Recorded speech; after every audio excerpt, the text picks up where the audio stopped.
Have you ever heard someone say, I just need to find myself? Maybe you've even said it yourself. It's one of those phrases that sounds incredibly profound. I need to go away for a while and find myself. Now, that's always made me wonder, where exactly did you leave yourself? Did you check under the couch cushions? Maybe you're sitting in the lost and found somewhere between someone's AirPods and a single glove. Obviously, I understand what people mean when they say that they want to find themselves. They're trying to figure out what matters to them, what they want, what they believe, what gives their life meaning. And there's tremendous value in that kind of self discovery. But I think there's a problem hidden inside the phrase. Because finding yourself can make it sound as if there's one finished, permanent, authentic version of you buried somewhere underneath everything else. And if you just dig deeply enough, eventually you'll uncover it. But what if that's not how identity actually works? What if you're not simply discovering who you are? What if you're also continually creating who you are? Because here's something I've come to understand after a lot of years, a lot of experience, and more than a few different versions of myself. You are not a finished product. And that's what we're talking about today. Welcome to the Personal Mastery and Growth Podcast, where we explore the keys to unlocking your full potential and living your best life. I'm your host, Jose Johnson. Whether you're looking to make a breakthrough, overcome a challenge, or simply live with greater clarity, joy, and purpose, you'll find the tools and inspirations you need right here. So let's start your journey towards personal mastery and growth right now.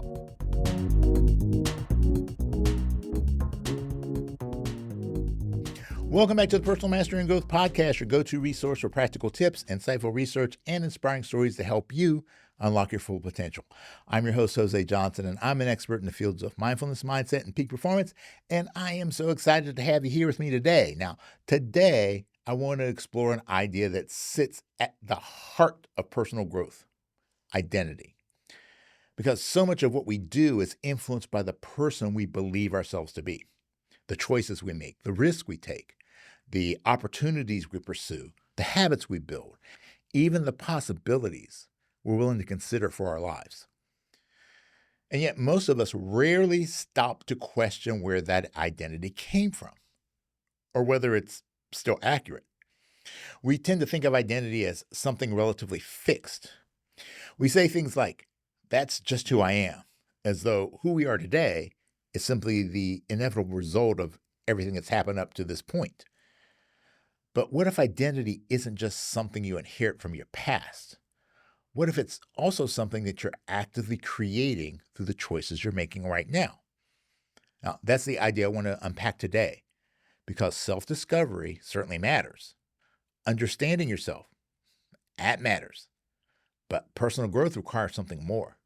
At some point, we have to stop asking, who am I? And start asking, who am I becoming? So let's get to it. Now, one of the most powerful sentences in the English language is, that's just who I am. Unfortunately, it can also be one of the most limiting. Now, I'm not a disciplined person. I've always been shy. I'm terrible with money. I'm not athletic. I'm bad at relationships. I'm not creative. I'm just an anxious person. I'm too old to start over. Now, sometimes these statements are based on legitimate observations.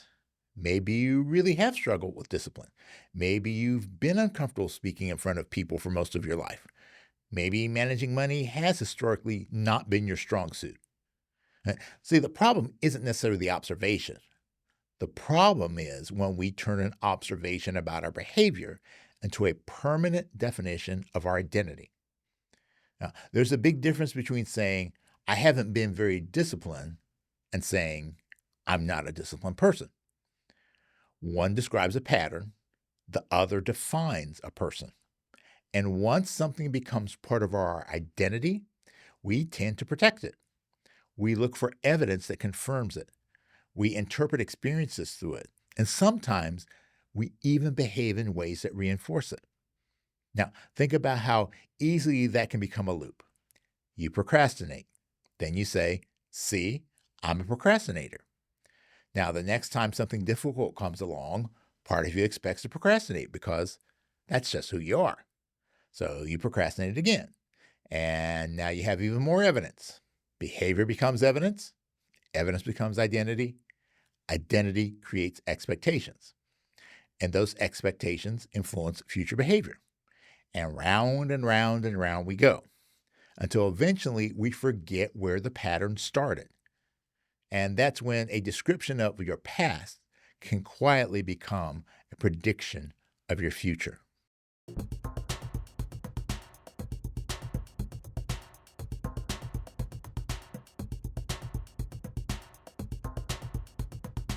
All right, so here's where things get interesting. When someone asks, "Who are you?" How do you answer? Most of us start listing categories. Well, I'm a husband. I'm a wife. I'm a parent. I'm a teacher. I'm an entrepreneur. I'm a musician. I'm an athlete. I'm an introvert. I'm an extrovert. We describe ourselves using roles, characteristics, relationships, accomplishments, and experiences. But here's the problem. Those things change. And I can see this very clearly when I look back at my own life. I've been a professional musician for most of my life. I've spent decades studying and teaching martial arts. For years, running a martial arts school was a huge part of my identity. I've been a teacher. I've been an author. I've been a coach, a corporate consultant, a keynote speaker, a podcast host, and I'm still evolving. Now, there have been different periods of my life where if you ask me, "Who are you?" I probably would have given you very different answers. And yet, they were all me. None of those previous versions were fake. They were simply incomplete. And that is an important distinction. Growth doesn't necessarily mean rejecting who you used to be. Sometimes it means recognizing that the person that you used to be got you here. But that may not be the person who takes you where you need to go next. I've carried lessons from my music into my martial arts, lessons from my martial arts into my coaching, lessons from teaching into speaking, lessons from all those experiences into the work that I do today. See, the old version didn't disappear. They just became ingredients. And I think that's a much healthier way of thinking about identity, not as a noun carved into stone, but as an evolving process. Psychology actually gives us an interesting way to think about this. Researchers Hazel Marcus and Paulo Neris introduce a concept of possible selves. Possible selves are mental representations of who we could become. These are versions of ourselves that we hope to become, versions that we expect to become, and even versions we're afraid we might become. And those imagined future identities can influence what we do right now. Now, just think about that. Your behavior isn't only influenced by who you believe you are today, it's also influenced by who you believe you could become tomorrow. Now, that's why I think we need to be careful about spending too much time asking, "Who am I?" You see, while that is an important question, notice where it tends to send your attention. Backwards. Right? You search through your history, your experiences, your successes, your failures, your relationships, your personality, your habits. You're gathering evidence from the past to explain the present. Now, there's nothing wrong with that. But if you're trying to change your life, you need to ask another question. Who am I becoming? Now, that question points forward. Who am I becoming through the choices I'm making? Who am I becoming through the things I'm practicing? Who am I becoming through the people I'm spending time with? Who am I becoming through what I'm tolerating? Who am I becoming through what I'm learning? Who am I becoming through the way I respond when life doesn't go according to plan? Your past absolutely contains valuable information, but you can't navigate your entire future staring into the rearview mirror. At some point, you gotta look through the windshield. And this isn't simply a philosophical idea. There's biology involved.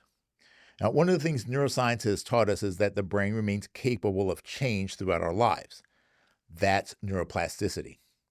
Now, I want to be careful here because neuroplasticity has become one of those words that gets thrown around in personal development circles as if it means you can think three positive thoughts, rewire your brain, and become a billionaire by Thursday. Look, that's not quite how it works. Neuroplasticity simply means that the nervous system can change in response to experiences, learning, and repeated activity. And that's incredibly important because what you repeatedly practice can become easier to repeat. Practice avoidance, and avoidance becomes familiar. Practice distraction, and distraction becomes automatic. Practice difficult conversations, and you become more comfortable having difficult conversations.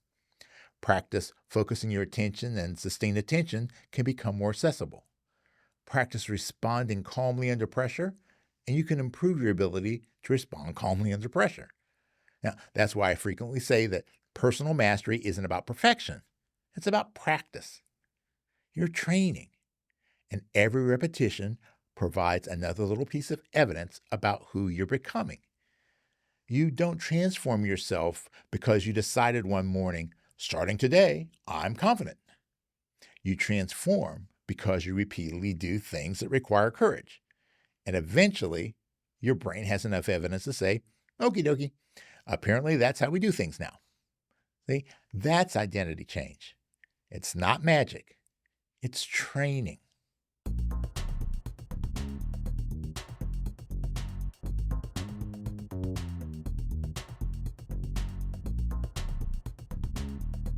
Now, here's something interesting that can happen during this process. Sometimes your life changes before your identity does. Now, I call this identity lag. You've changed your behavior, you've changed your circumstances, maybe you've even changed your life. But internally, you're still carrying an outdated version of yourself. Someone can lose a tremendous amount of weight and still mentally identify as the overweight person. Someone can build a successful company and still feel like they're pretending to be an entrepreneur. Someone can spend years learning to manage your finances and still say, I'm terrible with money. Someone who spent most of their life people pleasing can learn to establish healthy boundaries and still think of themselves as weak. And this happens during major life transitions too. Maybe you spent 20 years thinking of yourself as a business owner, then you sell a business. So who are you now? Maybe your children have grown up and have left home after decades of your identity being closely connected to raising them. So who are you now? Maybe you retire. Maybe a relationship ends. Maybe your health changes. Maybe your career changes.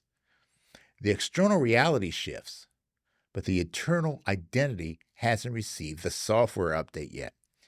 And that gap can be incredibly uncomfortable. Now, I've experienced versions of this myself. When I closed my martial arts school, I wasn't simply changing what I did for work. I was changing a role that had been a part of my identity for years. But closing that chapter didn't erase the person I had been. It created space for another version of me to emerge. And looking back, I can see something I couldn't always see while I was living through it. Every version of myself was preparing me for the next one. Now, that's why sometimes growth isn't about discovering something completely new. Sometimes it's about finally recognizing who you've already become. There's a philosophical tension here that I think is important because I'm not suggesting that you can simply decide to become absolutely anything. Personal development sometimes swings too far in that direction. If you dream it, you can become it. Well, I can dream about becoming the starting center for the Philadelphia 76ers, but I'm pretty sure they're not calling. Now, there are realities that we have to acknowledge. Genetic matters. Circumstances matter. Resources matter. Age matters. Health matters. Opportunity matters. Our histories matter. Now, this is where I think Stoicism and Taoism provide a beautiful balance. Stoicism reminds us that there are things outside of our control and things within our control. Taoism reminds us that growth doesn't always come from forcing ourselves against reality. Sometimes our wisdom comes from understanding our nature and learning how to work with it. So perhaps a better metaphor is this. You are both the sculptor and the sculptor.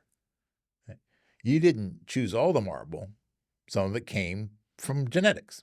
Some came from your environment. Some came from your culture. Some came from opportunities that you received. Some came from opportunities that you never received. Some came through triumph. Some came through trauma. Some came from decisions you made, and some come from things that happened that you never would have chosen. That's the stone. But you still get a hand on the chisel. You still get choices. You still get responses. You still get practice. You still get interpretation. You still get to decide what you're going to do with the materials that you've been given. That's where agency lives. Now, there's another piece of this conversation that I think is extremely important. Change doesn't require self-rejection. Sometimes personal development sends us the message that the current version of ourselves isn't good enough. So we spend our lives chasing some upgraded future version who can finally be worthy. It could be more successful, more disciplined, more confident, more productive, more enlightened, more whatever. But growth built on self-rejection creates its own problems. Now, there's a difference between saying, I hate who I am and need to become someone better, and saying, I accept who I am today and I'm responsible for who I'm becoming tomorrow. Acceptance and change aren't opposites. You can hold both. I can accept that this is where I am. This is what happened. These are the choices I've made. These are my strengths. These are my limitations. These are the consequences. It is what it is. And I can decide what happens next. It becomes what I make it. See, that is not denial. That is agency.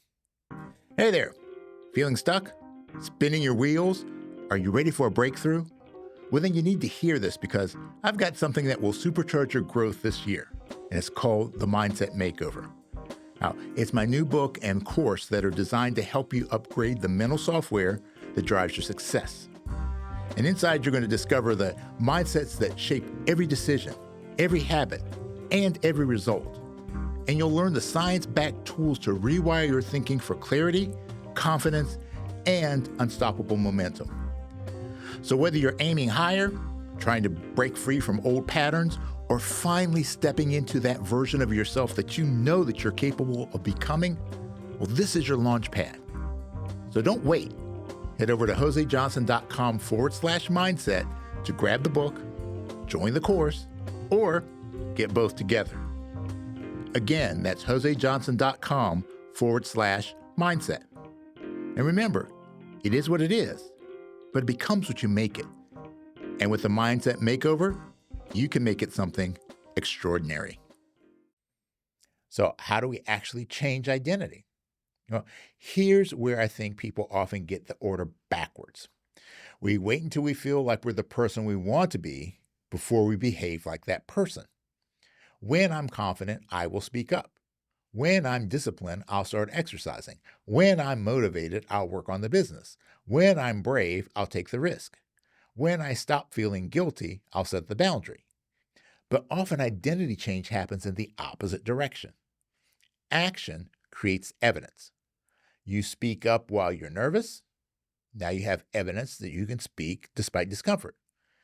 You exercise in the morning when you don't feel motivated. Now you have evidence that you can keep a commitment. You establish the boundary while feeling guilty. Well, now you have evidence that you can tolerate someone else's disappointment. You make the difficult phone call, you write the first page, you walk to the gym, you save the first $100, you apply for the job, you say yes, you say no.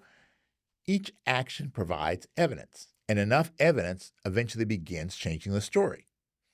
That's why I'm not particularly interested in affirmations that have absolutely no connection to behavior. You can stand in front of your mirror every morning and say, I am incredibly disciplined. But if it's 11:30 at night and you're covered in Doritos dust and Netflix just asks if you're still watching, well, we may need some additional evidence. Instead, ask, what would a disciplined person do for the next 5 minutes? Then do that. Don't worry about proving that you're disciplined forever. Create one piece of evidence, then another, then another. because identity isn't created through intention alone. It's built through accumulated evidence. So I want to leave you with 3 questions, and I encourage you to actually write these down. Question number 1, who have I been? Look at the identities that you've carried, the labels, the roles, the stories, the patterns.